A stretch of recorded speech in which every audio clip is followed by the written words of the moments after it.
ម្ហូបនេះខ្ញុំចូលចិត្តធ្វើញ៉ាំមែនតើបងប្អូនដោយសារតែរបៀបធ្វើខ្ញុំគិតថាបងប្អូនដឹងតែចេះធ្វើគ្រប់គ្នាហើយពីព្រោះថាឆាតៅហ៊ូលីស្ដាយបដោះអីហ្នឹងណាគឺងាយស្រួលទេបងប្អូនណាចំណាយពេលត្រឹមតែ15នាទីទៅ20នាទីគឺយើងឆាបានញ៉ាំក្តៅៗហើយជាពិសេសសាច់តៅហ៊ូគឺយើងយកតៅហ៊ូដែលទន់ៗមិនណាងាយកលេចមកមើលពីរបៀបធ្វើរបស់ខ្ញុំជាដំបូងគេគ្រាន់តែយើងដាក់ខ្ទះនឹងឲ្យក្តៅសិនបន្តមកទៀតគឺខ្ញុំចាក់ប្រេងចូលមកតែប្រេងឡើងកម្ដៅក្តៅហើយគឺខ្ញុំដាក់ខ្ទឹមសចិញ្ច្រាំចូលតកូរវាចុះឡើងឲ្យវាឡើងក្លិនឈ្ងុយចាប់ផ្ដើមដាក់ថែមស្ករត្នោតចូលតាមក្រោយទៀតខ្ញុំកូរស្ករនេះឲ្យវារលាយឡើងពណ៌ជើងក្រោមបន្តិចបន្ថែមទឹកត្រីចូលប្រេងខ្យងប៊ីចេងម្សៅស៊ុបហើយកុំភ្លេចជាមួយនឹងម្រេចបត់ហ្នឹងណាបងប្អូនគឺយើងដាក់ថែមបន្តិចទៅដើម្បីឲ្យគ្រឿងក្រៅទាំងអស់នេះវាកាន់តែមានក្លិនឈ្ងុយណារីឯសាច់វិញគឺខ្ញុំឆាបែបរៀងចម្រោះមុខតិចឲ្យបងប្អូនមានតាំងពីសាច់សុទ្ធផងថ្លើមកលៀនបង្គាហើយនឹងតៅហ៊ូចំពោះថ្លើមកលៀនអីនេះមុននឹងយកមកឆាគឺខ្ញុំបានស្រុតទឹកក្តៅចោលនៅខាងក្រៅខ្ទង់2នាទីចោលសិនដើម្បីកាត់ក្លិនឆ្អាបជាពិសេសពេលដែលយើងឆាឆ្អិនទៅគឺយើងស្និតញ៉ាំទៀតបន្ទាប់ពីខ្ញុំដាក់សាច់បង្គាចូលតៅហ៊ូគឺខ្ញុំឆាវាត្រឡប់ចោលត្រឡប់ឡើងប្រហែលជា4ទៅ5ត្រឡប់អីទេគឺវាចូលសព្វជាមួយនឹងគ្រឿងក្រៅអស់ហ្នឹងហើយបងប្អូនរីឯបន្លែវិញគឺមាន2មុខគឺខ្ញុំមានដូចជាសណ្តែកបដោហើយនឹងការកញ្ឆាយពេលដែលខ្ញុំដាក់បន្លែចូលគឺខ្ញុំបើកភ្លើងឲ្យខ្លាំងណាបងប្អូនចំណុចហ្នឹងគឺសំខាន់មែនទែនពេលដែលយើងប្រើភ្លើងខ្លាំងយកមកឆាអញ្ចឹងធ្វើឲ្យបន្លែរបស់យើងនៅស្រួយហើយពណ៌បៃតងស្អាតទៀត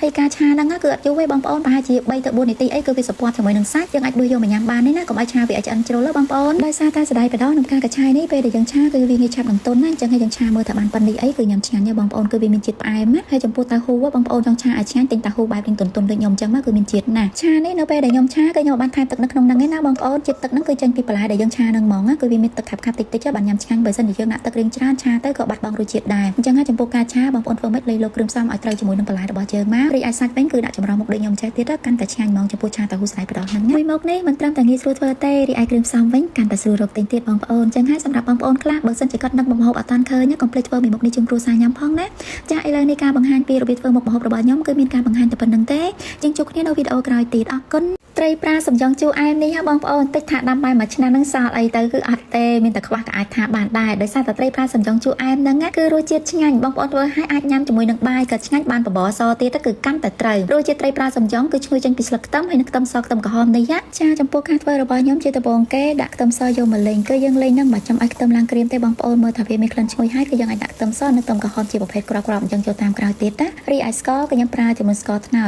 តទៅធ្វើឲ្យរសជាតិសាច់ត្រីប្រាសំយ៉ងរបស់យើងជូរអែមហ្នឹងរសជាតិបែបរៀងមុតហើយឆ្ងាញ់បន្ទាប់មកទៀតគឺខ្ញុំដាក់ទឹកអំពិលទុំចូលចំនួន2ស្លាបព្រាបាយកន្លះម្សៅស៊ុបមួយចឹបហើយប៊ីចេងហ្នឹងកន្លះស្លាបព្រាកាហ្វេដោយសារត្រីប្រាសំយ៉ងរបស់យើងគឺវាមានជាតិប្រៃស្រាប់តែអញ្ចឹងហើយចំពោះគ្រឿងក្រៅគឺខ្ញុំលៃលោកមកល្មមជាមួយនឹងរសជាតិគឺខ្ញុំអត់ឲ្យប្រៃដិតខ្លាំងពេកទេបងប្អូនបន្ទាប់ពីខ្ញុំដាក់គ្រឿងក្រៅមើលថាបានគ្រប់គ្រឿងហើយគឺចាប់ផ្ដើមដាក់សាច់ត្រីប្រាហ្នឹងចូលទៅកន្លុកជាមួយនឹងគ្រឿងក្រៅដែលខ្ញុំកូរមិញហ្នឹងយើងកូរតាមមួយផ្លែតទេគឺវាខាំល្មួតជាមួយនឹងគ្រឿងនឹងជាប់ធ្វើឲ្យសាច់ត្រីនេះវាកាន់តែចូលជាតិបានល្អរីឯខ្ទឹមសខ្ទឹមក្រហមអីហ្នឹងបងប្អូននិយាយទៅដូចបន្លែអញ្ចឹងពេលដែលយើងដាក់ច្រើនលេងជាមួយនឹងខ្ទឹមសដែលយើងច្រាំដំបូងគេហ្នឹងគឺធ្វើឲ្យសាច់ខ្ទឹមហ្នឹងវាមានជាតិផ្អែមហើយក្លិនហ្នឹងឈ្ងុយទៀតពេលដែលយើងញ៉ាំប៉ះមកក្រប់ទៅចំណែកឯស្លឹកខ្ទឹមវិញបន្ទាប់ពីយើងលេងសាច់ត្រីនេះមើលតែវាចូលសព្វជាមួយនឹងគ្រឿងហើយចុងក្រោយគេហ្នឹងចាំយើងដាក់ស្លឹកខ្ទឹមចូលហើយនឹងម្ទេសចូលតាមក្រោយគឺរៀបរាល់ជាការស្រេចយើងអាចដួសយកមកញ៉ាំបានណាបងប្អូនមួយមុខហ្នឹងនិយាយទៅពេលដែលធ្វើឲ្យក្តៅៗអញ្ចឹងបានញ៉ាំជាមួយនឹងបបរសឬក៏បាយបែបរៀងក្តៅៗអីទៀតគឺឆ្ងាញ់ណាស់បងប្អូនដូចជាសាច់ត្រីគឺមានជាតិមែនទែនអញ្ចឹងហើយសម្រាប់មួយមុខនេះជូនចំពោះបងប្អូនចង់ចំណាយលុយធ្វើអស់តិចហើយទទួលបានមុខម្ហូបដែលឆ្ងាញ់ណាស់កុំភ្លេចសាកធ្វើត្រីប្រាសំយ៉ងជូរអែមមួយមុខនេះញ៉ាំទៅធានាឲ្យថា